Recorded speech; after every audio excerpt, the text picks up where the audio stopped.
자, 마지막 이슈는, 지금 검찰이 이제 어떻게든 이재명 대표를 저지하기 위해서, 이화영 1심 판결을 기준으로 해갖고, 이재명 대표에 대해서 구속영장을 치겠다라고 엄포를 놓고 있습니다. 이건 말도 안 되는 짓거리긴 한데, 이 판결문에 대한, 지들이 판결문을 내놓고, 판결문에 대한 열람을 못하게끔 막아놨어요. 이런 경우는 처음 봐요.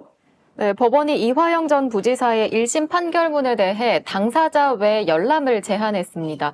그 이유는 판결문에 포함된 국정원 비밀문건 내용 때문이라고 합니다. 아니, 신문에 다 나왔어요, 문건이. 아니, 뉴스타파가 영상으로 다 보고 했어. 사람 이름 있는 데만 검정 사인펜으로 지우고 다 깐 거예요. 그리고 그 뉴스타파 보도만 봐도 거기에 까만색으로 지워진 거 있잖아요. 그거 빼고 봐도 이상해. 근데 그거를 가지고 그 재판을 한 거잖아요. 근데도 이거를 무슨 국정원 비밀이 포함되고 말이 안 되는 소리지, 지금. 그래서 사실은 이런 판결이 나온 것 자체가 진짜 찜찜하고 이상하다라고 하는 어떤 얘기들이 쭉 있습니다. 일단 기본적으로 이 판결을 내렸던 판사가, 뭐지?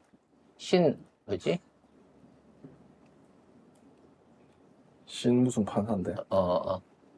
잠깐만요. 저희 하도 이름 많이 하다 보니까. 신진우.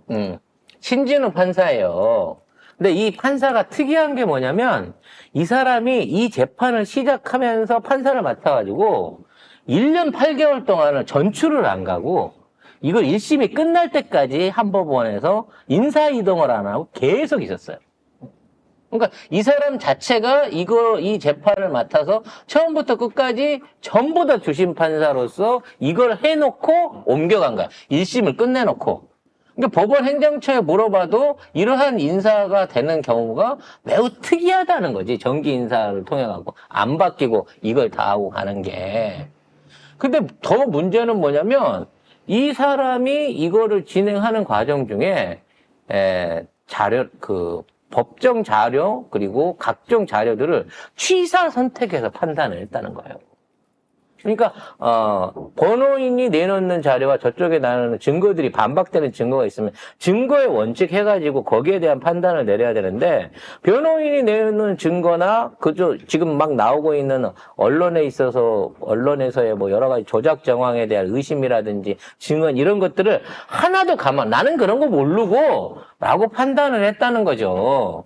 그래서 이 사람이 애초에 이러한 중형을 때리기 위한 고용된 용병이 아닌가라고 하는 의심을 사고 있는 거야. 아니, 게다가 국정원 직원까지 불러가지고, 그 증언까지 들었거든요. 그 국정원 그 직원 증언, 그 다음에 국정원 그 요원이 쓴 그 보고서들, 그거 뉴스타파에 보도된 거, 그거대로 다 증언했어요. 근데 국정원 증언은 다 배제하고 김성태 말만 들어주는 거야.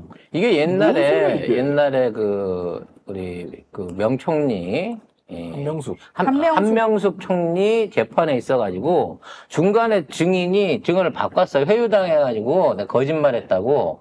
그랬는데도 불구하고 거짓말 한다고 말하는 네 증언이 거짓말이야 라고 하면서 1심 증언을 갖고 결국은 결심을 때렸던 전례가 있는데 그거랑 똑같은 사법적인 기만이라는 아니, 거죠. 근데 그러면은 국정원 직원이 위증한 거잖아.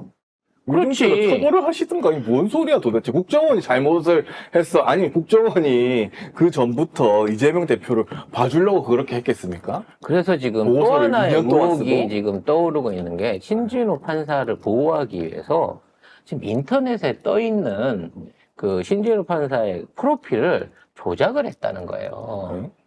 그래서 신진우 판사를 때리면 지금 실제 신진우 인물이 아닌 전혀 엉뚱한 사람의 사진이 뜬다는 거예요. 포탈에서도. 그리고 이 사람 원래 경북 대구가 고향이었는데 충남 논산으로 출생지를 세탁을 해놨다는 거지. 그런 의혹을 지금 제기하고 있는 유튜버들이 있습니다. 그러니까 이 판결만 내리고 얘가 숨어버린 거예요. 공식적으로. 그래서 지금 이게 얼마나 정치적인 재판으로 얼굴이 가냐. 다른 사람이 나오네. 네. 얼굴이 다른 사람이 나와요. 그러니까 누군가가 지금 다른 얼굴을 띄워 올리면서 이 사람 신변을 보호하기 위한 장난질을 치고 있다. 그만큼 뭔가 찜찜한 구석이 있다라는 얘기가 돌고 있는 겁니다. 그리고 이 사람도 분명히 자기 판정에다가 했어요. 지금 김성태한테 돈을 받은 거는 뇌물로 볼 수 있고 북한으로 보낸 돈일 수 있다. 여기에 동조한 거 맞다라고 하면서 이 사안에 대해서는 이재명 대표는 몰랐을 것이다. 라고 하는 부분을 이 판사도 지적을 하고 있어. 그러니까 얘도 차마 이건 이재명이 알고 했을 거다라는 부분에 대해서는 일단 피고인도 이화영 씨도 절대 그런 적 없다라고 주장을 하고 있고 거기에 대한 증거를 못 내놓은 상황에서 검사가 원하는 대로 이게 이재명하고 엮여 있는 건이다라고는 판정을 못 했어요. 근데 이런 상황에서 북한으로 보내진 돈은 맞고 이화영이 거기에 중대 범죄를 저질렀다라고 하는 부분을 그러고 판정을 내린 거죠. 그러면서 지금 검찰은 뭐라 그러냐면 제3자 뇌물죄다. 지금 김성태가 이재명을 위해서 이만한 돈을 쓴 것이다. 라고 주장을 하고 있다는 거죠. 근데 문제는 제3자 뇌물죄는 그 뇌물을 받은 사람이 알아야만 그거를 적용시킬 수가 있어요. 그러니까 김성태하고 이재명 대표가 알지도 못하고 만난 적이 없는데 그래도 그거를 알고 있었다라고 해야 제3자 뇌물죄가 연결이 되는 거예요. 그래서 그걸 증언해 주기 위해서 이화영한테 보고를 했냐 안 했냐를 줄기차게 물어본 거야. 그리고 그렇게 해달라고 부탁을 한 거지. 이 돈이 나가는 상황을 알고 있었다고. 근데 판사도 인정을 안 하고 이화영 본인도 인정을 안 하고 있는데 이걸 제3자 뇌물죄로 엮겠다고 검찰은 주장을 하고 있다는 거죠. 근데 이와 관련해서 왜 이 판결문이 말하자면 없어졌느냐, 비공개가 됐느냐, 더 결정적인 게 있어요. 같은 사안에 의해 가지고 안부수라고 제가 늘 설명드렸던 국정원에 먼저 포섭이 돼가지고 아태평화재단을 통해서 북측 인사 김성애를 꼬시려고 작전을 벌이다가 김성태랑 손잡고 주가 조작 사기로 넘어갔던 안부수에 대한 판결문이 나와 있습니다. 거기를 보게 되면 쌍방울이 주가를 띄우려고 대북 송금을 했다라고 판정을 했다는 거죠. 관련된 기사 볼게요. 네, 지난 2023년 5월 안부수 회장에 대한 1심 판결문에 쌍방울의 대북 송금은 계열사의 주가 상승이 목적이라고 명시되어 있습니다. 그런데 2023년 6월 8일 이화영 전 부지사에 대한 1심 판결에서는 쌍방울이 북한에 보낸 돈이 이재명의 방북을 위한 비용이라고 판단했는데요. 이렇게 대북 송금 이유가 다르게 판단되면서 대북 송금 액수도 다르게 판단됐습니다. 아니 같은 수원지방법원이거든요. 같은 법원이에요. 근데 놀랍게도. 판사가 달라.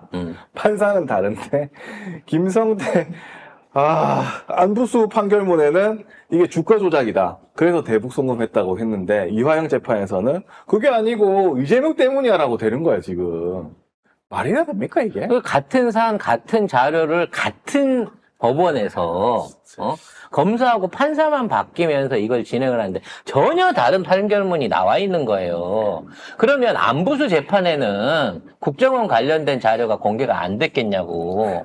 당연히 거기에도 똑같은 자료들이 들어가 있는 상황인 건데 안부수는 죄가 있고 쌍방울 주가 조작이고 주가 조작이고 저긴 아니라는 거예요. 이화영은 이재명 방북 위한 비용이다. 그래서 판결을 두 개로 나눠버리면 이게 뭐 어떻게 돼? 그래서 이제 중요한 건 왜 같은 사안에 대해서 신진우 판사는 전혀 다른 판단을 내렸겠느냐? 그 판단의 근거가 뭔지 아세요? 쌍방울 그룹과 김성태 같은 사람이 건실한 기업가인 이 사람이 주가 조작 따위를 위해서 그렇게 돈을 함부로 썼을 리가 없다. 라는 게 이 신진우 판사의 개인적인 판단인 거야, 개인적인. 그리고 뭐 국정원 그거를 왜 배제시켰냐면 알겠는데 국정원 보고서는 알겠는데, 근데 내가 판단하기에는 이호남, 북한에 있는 이호남이 혼자 한 것 같아. 응. 그건 내 생각에, 내 피셜이야. 그 판사가- 국정원 보고서는 모르겠고, 판사가 내 피셜은 자료는 때 증거는 다 이호남이었어. 개무시를 해버리고 말이 하는 돼, 얘기 이게? 내가 판단해 보니까 아닌 것 같은데? 라고 얘기하고 있다. 이게 무슨 판사야 이게? 응? 이거는 진짜 그래놓고 지금 판결문 닫으면 다야? 쪽팔리니까 다는 거지, 쪽팔리니까. 이렇게 건실한 기업가 김성태? 그럴 리가 없다. 이 사람이 이미 사전에 그 주가 조작 10년 전, 아니 10년 전이구나. 10년 전에 주가 조작 해가지고 350억 해먹었다 그래갖고 법정에서 실형 선고를 받은 전과자예요. 이번이 처음이 아니라고. 이미 10년 전부터 주가 조작을 해갖고 그걸로 처벌을 받았던 적이 있어. 그런데 350억이나 헤쳐먹었는데도 그때도 실형을 안 사는 게 참 기술은 기술인 것 같긴 한데, 원래 주가 조작 전과자였어. 그런데 판사가 그 기록을 못 받겠냐고. 그럼에도 불구하고 이렇게 건실한 기업가 김성태 씨가 그럴 리가 없다는 거지. 나는 국정원 보고서보다는 김성태를 더 믿어. 그러니까 이화영 9년 6개월 깜빵. 그래서 이 사안의 가장 핵심적인 키를 쥐고 있는 사람은 따로 있습니다. 지금 박지원 의원이에요. 박지원이 그 당시에 국정원장 아니었습니까? 그렇기 때문에 아마 이에 대한 보고서를 봤을 거예요. 왜? 이종 비밀 문건이기 때문에 이게 국정원장한테 보고가 되는 사안인 거고, 이게 어떤 방식으로 처리된 건지 누구보다 잘 알고 있을 겁니다. 그런데도 이재명 대표가 이건에 있을 때 한마디도 안 했던 사람이죠.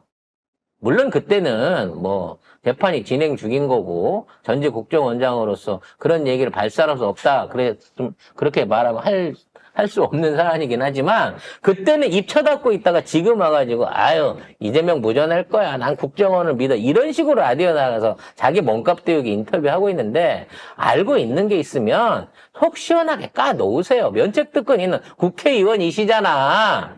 어? 낯살을 그렇게 쳐먹어가지고 어디서 지금까지 박쥐 짓을 하려고 그래.